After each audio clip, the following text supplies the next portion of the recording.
We'll focus on the objectives and the achievements of both urban and transport planning in Ile-de-France since a few decades, as you can see. And I will also explain you what we intend to do in the future in the next years.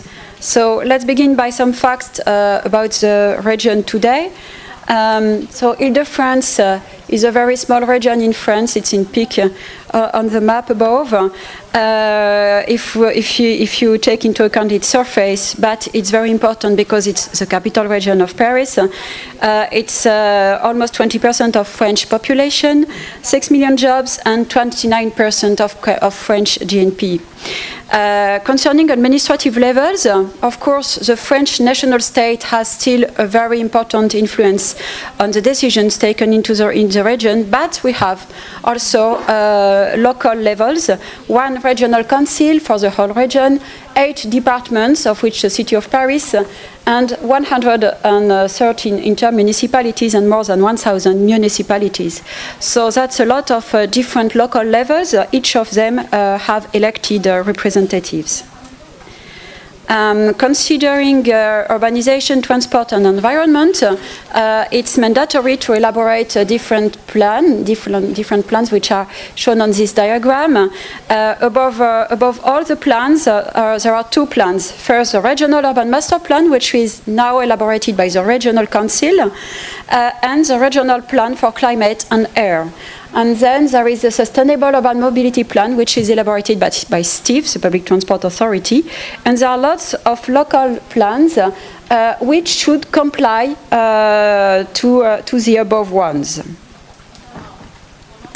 One interesting feature, I think, after listening to the discussion this morning, is that in Ile-de-France there is only one public transport authority for the whole region for all modes of transport, regarding train, metro, tramways or buses. We are, Steve, the only public transport authority, so we define all the services, we define the fare policy, we have contractual relation with operators, and we monitor the financial balance of the system, we plan and monitor the extensions of the network, and we define the quality standards, especially for intermodality or accessibility. And Steve, in fact, brings together the regional council and the department's council, more or less. There are also other members, but that's the most important one. So let's go now to some history which explain what we are today, I think. I will go back to 1965. At that time, there was only 8.5 million inhabitants in Ile-de-France, and we were in the context of the economic expansion after World War II and demographic increase, but an anarchical development of urbanization in the suburbs, as it was not ruled at all. And there was some congestion in the center, and we have created dormitory suburbs. So the situation was not satisfactory. The objectives of this first plan, which was elaborated by the French state at that moment, was to create new urban centers, renovating centers in the existing suburbs and new ones in the sectors of extension, and to promote development along preferential axes. The idea was to create a unity of the urban region regarding employment. So that refers to what Mr. Berthaud said this morning. At that time, there was no regional level, no elected regional level, and there were some national public bodies which were created to take in charge the development of new cities. As you can see, on this map, so you have here Paris. It's in this here. Paris is here, and the 5 cities were here, here, for instance, and here. So a bit far away from Paris. And there was also the definition of a green belt here around the inner suburbs to prevent urban sprawl and to preserve open space. What I didn't tell you is that in Ile-de-France, both forests or agricultural lands are very, very important, and we want to preserve them. Concerning transportation at that time, so we're back in the 60s, public transport were considered for trips to Paris and inside Paris, and that was at that time that we decided to create this mass transit radial railway lines. But concerning cars, the idea was really to adapt cities to car. Not to adapt car to cities, but to adapt cities to car. And there are lots of projects of motorways and radial and ring ones, which are shown on this map. You see lots of them. 1975, we are now just after the oil crisis, with a slower demographic increase, and the first difficulties to implement the plan of 1965 appeared. At that time, we changed a bit the policy, not concerning the objectives, but concerning the projects to be implemented. Especially considering transport, you have both public transport and motorways. Some of the motorways were suppressed of the plan. And considering public transport, the idea was more to reuse and to transform existing lines and really to build new ones, completely new ones. 1994, now the region has 10.7 million inhabitants. We are under European Union regulations, and environmental challenges are much more pregnant.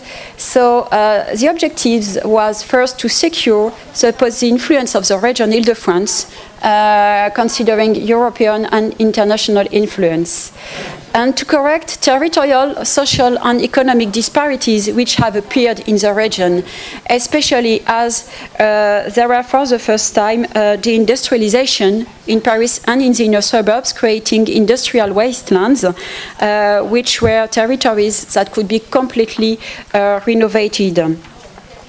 And there was also a major plan globally in France to have a controlled increase of Île-de-France regarding the increase of France in general. And at that time, there was also the decentralization of the state competencies towards local authorities and the creation of a regional council with elected representatives. Considering urbanization, it was still the polycentric organization of Île-de-France was confirmed, but new poles are identified. As you can see on this map, you have still the new cities, for instance here or here, but the idea was also to comfort existing important cities and to really put emphasis on the development of these poles. And considering transport, so considering public transport for the first time, we imagined that it would be a great idea to have not only radial networks towards Paris, but also ring networks to make trips from suburbs to suburbs possible. And there was also the notion of hierarchy between the main network, mass transit railway lines, the extension of the metro network, and the third level, which was more local lines, tramway lines, and BRT. And considering motorways network, we have definitely suppressed some of the ring motorways from this plan. But at that time, we imagined to have the creation of underground motorway in the central metropolis to cope with congestion. So the result of all these plans in 2015 regarding transport and mobility, you have here the main networks, both for motorways and for public transport. Finally, we have now three levels of motorway rings in the region, one around Paris, in the inner suburbs, and here, and we have some other parts, but mainly three. And we have a very well developed radial public transport network with train or mass transit railway lines, but still no ring lines in the suburbs. And density is still very, very important, density of population inside Paris and in the inner suburbs, and decrease a lot when you go in the outskirts.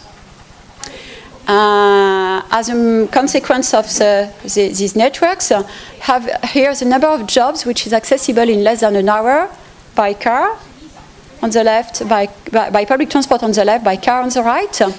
For instance, here, if you are in blue, you can access to 3 million jobs in less than an hour, more than 3 million jobs. What you can see is that, of course, accessibility by car is much better than accessibility by public transport. which explains why people use their car more than public transport in general. But in fact, this map is not really true, because that's only considering time. But when you use car, you have to park your car. And in Paris, in fact, there are no parking spaces to go to work. So in fact, you don't have really this accessibility if we have considered whether it's really possible to go by car to a place where there are jobs, or if you consider only the travel time. It's very different. And I think parking policy is really an issue to be considered. Concerning motorization, we have reached what we call the peak car, even in French.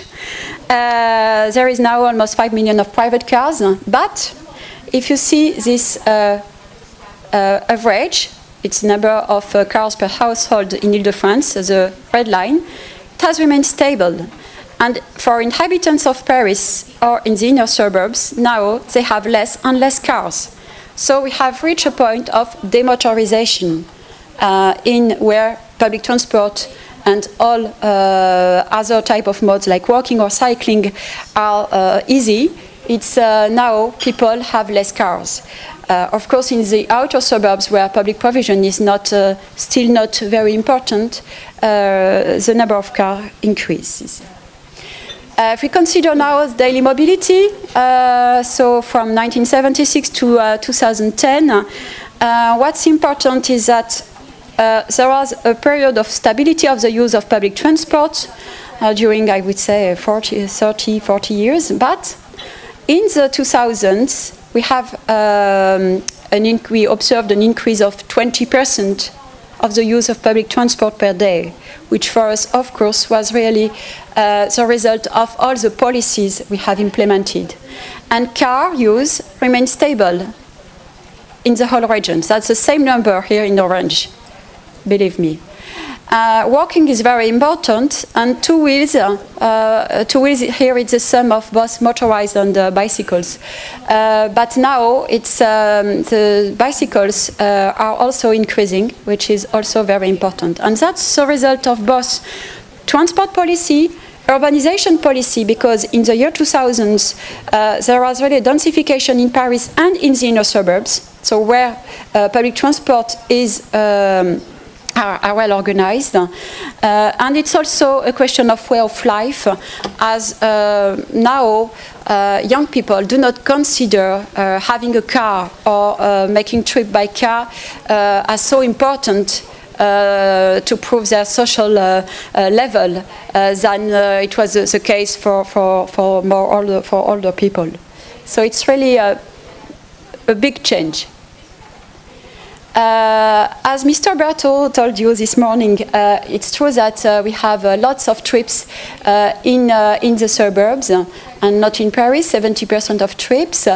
And those are the trips which increased a lot over the years. Here you have trips in the outer suburbs, here trips in the inner suburbs.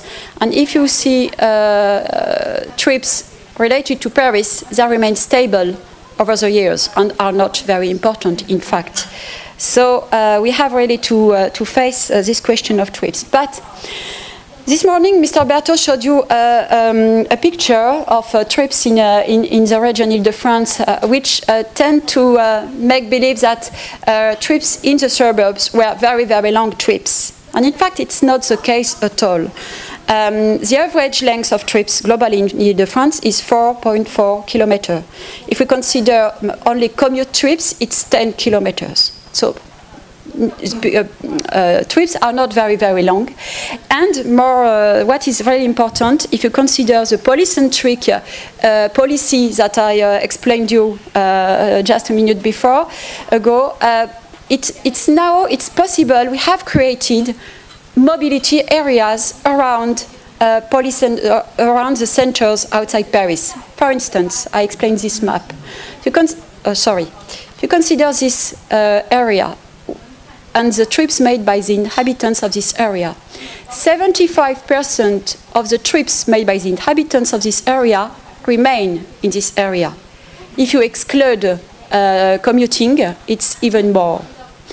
So even if you consider commuting, you can see that there are some poles which were developed among employment poles at the beginning, but we created housing in these areas, and now we also created universities, hospitals, shopping malls, and what you can leisure activities, and they are able to concentrate the trips.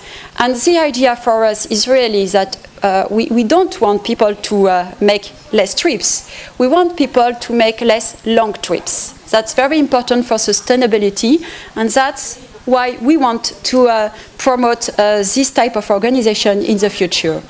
We also have environmental challenges to face because road traffic is still responsible for 32% of Île-de-France greenhouse gas emissions, and we want to reduce them, to divide them by 4 before 2050. And quality objectives are not respected. As you can see, when it's red, it's something very, very polluted. So in Paris and the inner suburbs, there is a lot of pollution at the moment. So what are we going to plan for 2030? This diagram shows you what is the possible futures of the increase in population in Île-de-France. So we are here today. There are lots of possibilities, in fact, depending, among other things, on the migratory balance between Île-de-France, the other region of France, and the internal and other countries. So we don't know, but still we will make with it. And regarding urbanization and transport, so that's the new urban master plan for 2030, which was elaborated by the regional council, but with our help at STIF for the question of the development of public transport. In fact, this map shows both motorways, which are in gray, so you can see them. That's normal, because for us now, the question is not to use motorways, the question is to use and develop public transport, which is in red on this map. And the idea is really to have a hierarchy in the public transport network, to be able to make long-distance trips, but also to be able to make short-distance trips, because we must develop these short-distance trips and offer, even if the suburbs, the possibility to use public transport. Of course, the solution will be different, depending on the type of trips you consider. Considering urbanization, what we want is a more geographical equilibrium between housing and employment. We want to strengthen the multi-centers organization, but as you can see, there are much more poles on this map than there was on the previous one. I mean, we want to densify all existing urban cities, and that's what is shown on this map. As I don't have a lot of time, we are still, of course, in the objective of preserving and valorizing open spaces and nature. And in fact, we have, if you consider these dotted lines, these are limits to the urbanization. It's forbidden to urbanize or to have urban sprawl outside these limits. So that's the summary of the 3 previous maps. And this plan is very important because it's compulsory for local urban plans, which means that, for instance, if you consider housing, the plan sets precise rules, which are quantified, to be applied, to be implemented in local urban plans, which explains where you have the right to urbanize, and where you don't have the right to urbanize. And it's compulsory. So it's impossible to do something else. That's what is shown on this map. And so we prefer to have new housing in the central urbanized area, along public transport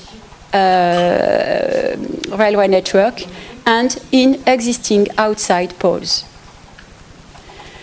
So that's the model share we target for 2020. We want an increase of 20% by 20% of public transport, an increase of walking and cycling, and a decrease of both cars and motorbikes. And to do that, we have a big plan to develop infrastructure of public transport, which is shown on this map, especially the creation of the Grand Paris Express project, 4 new automated metro lines, which will double the length of the metro network. So it's here. But we have also the creation of tramways, the creation of BRT project lines, and we currently make a major effort to develop bus offer. And I think that's also the question, to have, we spoke about door-to-door this morning, to be able to travel from door to door. You need this major infrastructure, but you need also to be able to walk to the station, or to cycle to the station, or to take the bus to the station, or to take the bus just before, because you need only to make a short travel, even if you are in the suburbs. Thank you for your attention.